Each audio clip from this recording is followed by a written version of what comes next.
and welcome to the third edition of The Foam Finger. I'm Ramsey, and I'm joined by my host on the West Coast, Serge. Serge, say what's up to everybody. Hey everybody, how's it going? And we're also joined today by a very special guest, our resident basketball expert, Gabster. Gabster, say what's up to everybody. How you doing, everybody? Very cool. And we actually have a lot of news to get through today. We're actually going to be covering a variety of football and basketball issues. So, straight into the news. Now, straight into our favorite sport here at the Foam Finger, football. And there's quite possibly no bigger story in football right now than the return of the favorite child, Brett Favre, to the Minnesota Vikings. Okay, Ramsey, I hate to cut you off, but who is he the favorite child of? Green Bay? No, He is the not media Green Bay. darling of the world.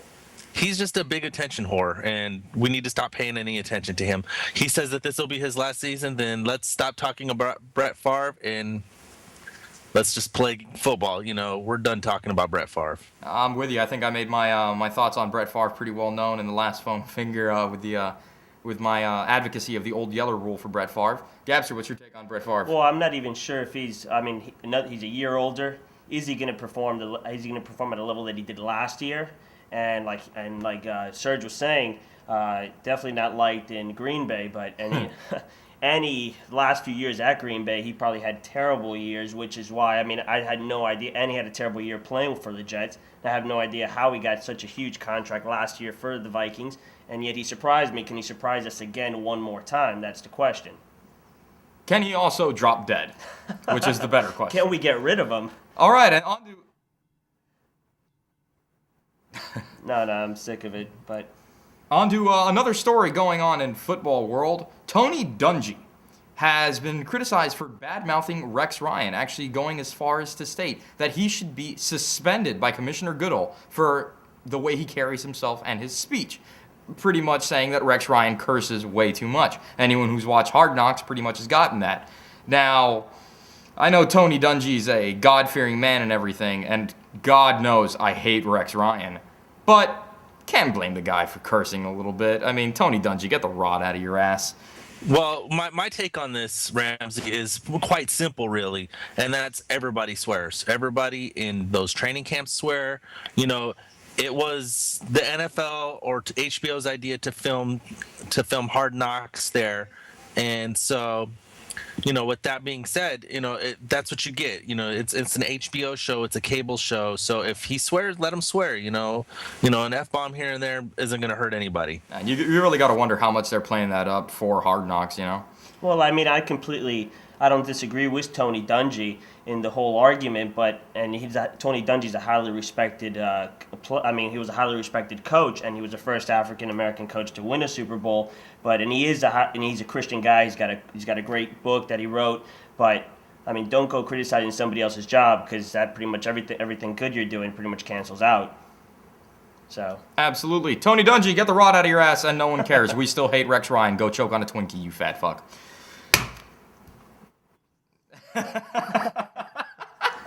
Hey, I'm watching Hard Knocks. He still looks fatter than ever, even after that gastric bypass, dude. Well, yeah, the dude is fat bastard for football. Okay, so you're gonna see Austin Powers show up in a minute. All right. And that's been a slow football day for us. We're now going to move straight into our basketball segment. oh, that's surprising, being that Brett Favre was in the news. All right, on to our second favorite sport here at the Foam Finger, basketball. And there is absolutely no bigger story in the basketball world right now than the big three playing for the Miami Heat. Dwayne Wade, and I put Dwayne Wade first, LeBron James, and Chris Bosh in Miami. Now, love him or hate him, a lot of people have made their opinions very well known. I'm a big fan of this move. I'm a Miami fan. You got to read my post entitled His Majesty's Service in Defense of King James to know where I stand on this. Serge, I'm going to throw it out to you because I've made my opinions on this pretty well known. As I had mentioned once before, just because you got these three guys on one team does not make them a champion. As of now, the Los Angeles Lakers are still the world champions. And until somebody knocks them off of that throne, don't go around passing out rings until they've been won. Three guys do not make five. You need a whole team to win a championship. You need to have five men. And then, of course, your sixth and seventh men that come off the bench. Right now, all Miami did was spend all their money on three big men. You know, they threw all their chips into one basket.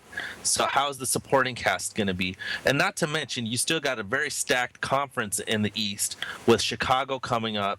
You got New York possibly coming up with the rumored trade of Carmelo Anthony.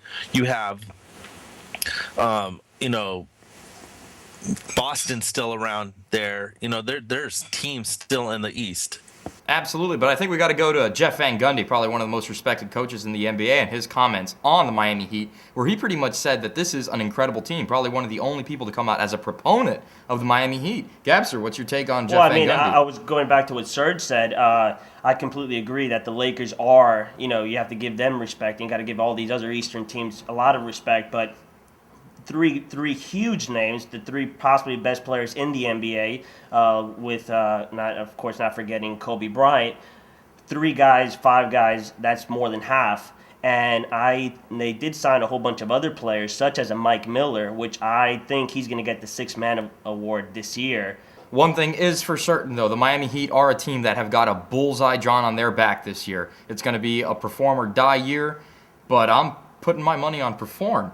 Moving right along, staying in the East, like Serge was saying, probably the most stacked conference now. We have the Celtics just signed Shaquille O'Neal. Now, I'm kind of with you. This could Shaq be hasn't been Shaq, though. Shaq hasn't been relevant since he was in Miami. I think he wasn't relevant since the Lakers. I think. Well, I mean, he at least won a championship in Miami, but I think the Wade won that championship. You know, but I mean, the only thing I care about Shaq is how he's going to fare against Justin Bieber on his show, Shaq Versus. You know, other than that, I don't care about Shaquille O'Neal. You know.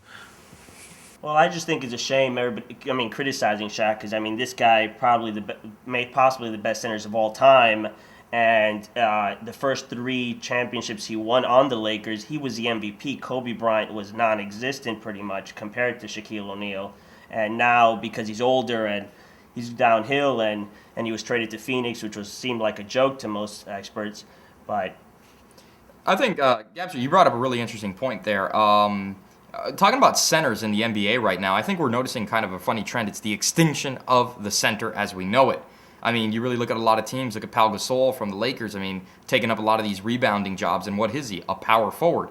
I think outside of Dwight Howard, you really don't have many of these great centers. A couple young ones, maybe like Joakim Noah for the Bulls that may be coming up, maybe somewhat solid. But there really aren't centers anymore in the NBA. What do you guys got to say? Well, I don't think it's really the extension of the center position. I just think it's a lack of center players of that position. And I think it's huge going back to Miami Heat that Miami Heat did sign possibly after Dwight Howard the best big guy in Chris Bosh, and he could be the reason why Miami does knock off the Lakers finally. Chris Bosh will never be a successful center in the NBA. He's coming off. He's 25 years old. He's 24 points a game, 11 rebounds a game. That's pretty impressive. I don't know. I mean, big guys everybody wants a big guy. I agree. Insert gay joke there, but we move right along. The big rumor that Serge really mentioned right now is Carmelo Anthony quite possibly being traded. Now, the big thing is Carmelo Anthony is not a free agent. He is under contract, but there is a lot of talk about him being traded. The big team being spoken about here, of course, is the Knicks.